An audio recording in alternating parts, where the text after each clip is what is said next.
U bogatoj i raznolikoj Slavoniji upoznat ćemo neke od njenih zaštićenih prirodnih znamenitosti.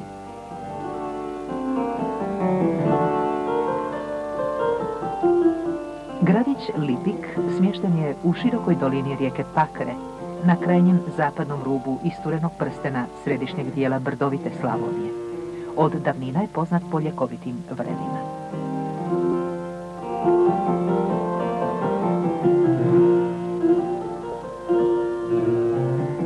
U srednjem vijeku na ovom području je oko vrela bilo nekoliko daščara, gdje se okolno stanovništvo liječilo, o čemu nam svjedoči zapis Ivana Kapistranina iz 1517. godine.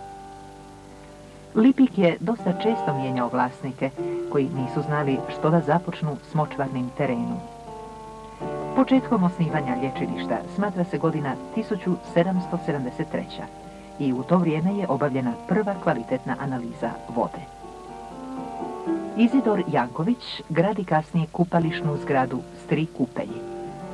Velike radove na uređenju lječilišta obavio je i Antun Knoll. Prvo je sanirao močvarni teren, izgradio kamene i kačne kupke.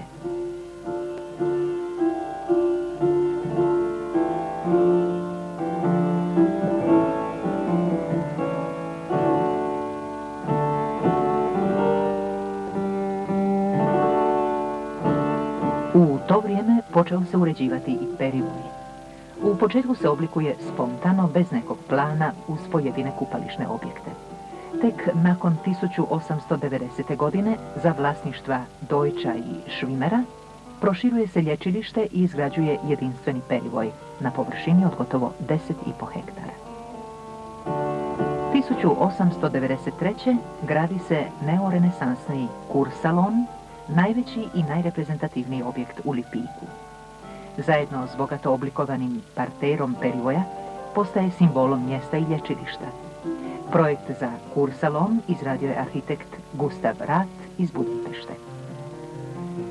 Lječilišni objekt Kursalon, natkrito šetalište, mramorne i kamene kupke, te današnji bolnički objekt Dom 2 oblikovali su prostor unutar kojeg je uređen neobarokni perivoj s parterima.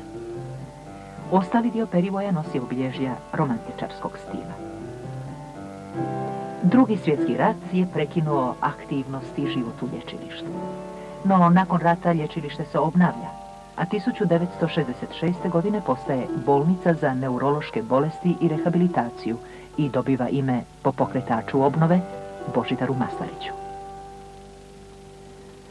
Slikovit, nešto zapušten parter ispred doma i uz kamene kupke stvaran je 90. godina 19. stoljeća i nekoliko je puta mijenjan. Konačni oblik dobio je između 1923. i 1935.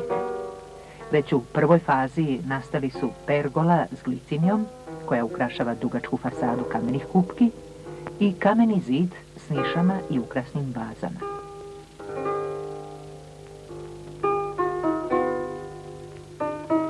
Na fotografiji iz 1913. godine vidi se izvorni način uređenja pergole. Perivoj je bogat raznolikim sadržajima, od kojih su se neki potpuno sačuvali do danas, kao ovaj prozračni paviljon s fontanama iz kojih teče mineralna lipička voda i koje obilježavaju izvor.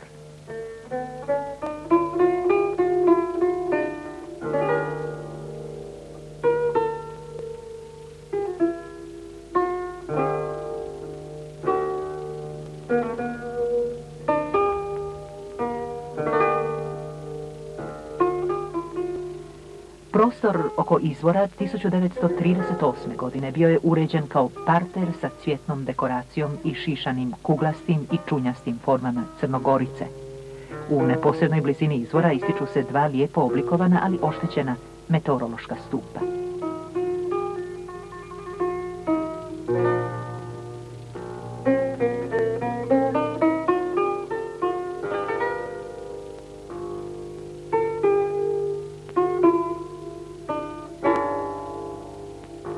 Nedavno je uspješno obnovljen i glavni ulaz u mramorne kupke. No, daljna adaptacija, nažalost, ne slijedi povijesna arhitektonska obilježja.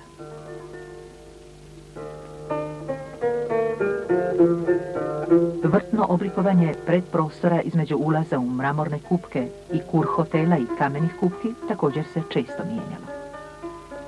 Uglavnom ga je činio sezonski cvjetni parter pravokutnog oblika s palmom u sredini. Ovaj prostor perivoja zadržao je okvire zelenih površina, ali je nagrđen pristupnim asfaltnim stazama, što se ni u kom slučaju ne uklapa u barokni prostor.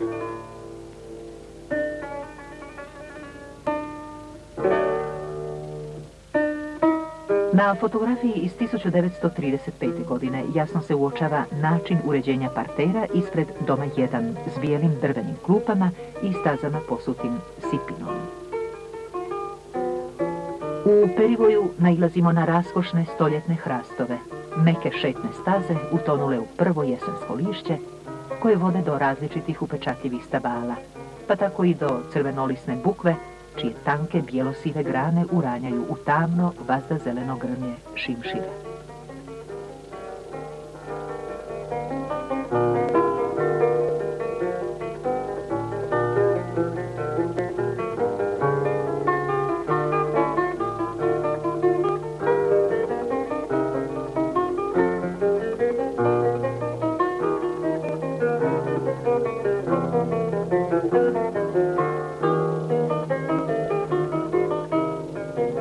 Mnogo skrivenih uvučenih kutaka, sjenica i ruža u bujnom podrastu šimšira u sjeni razgranatih krošanja odraz su romantičnog ugođaja perivoja.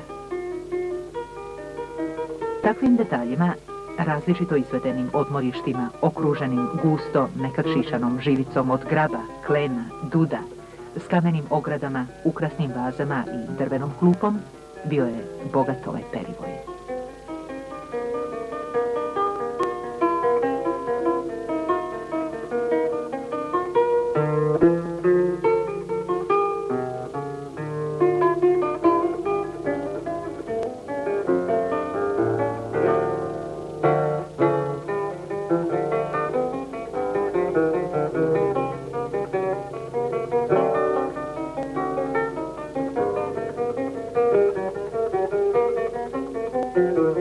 Ovo je detalj uređenog odmorišta uz aleju lipa između Bandelbana iz 1920. godine.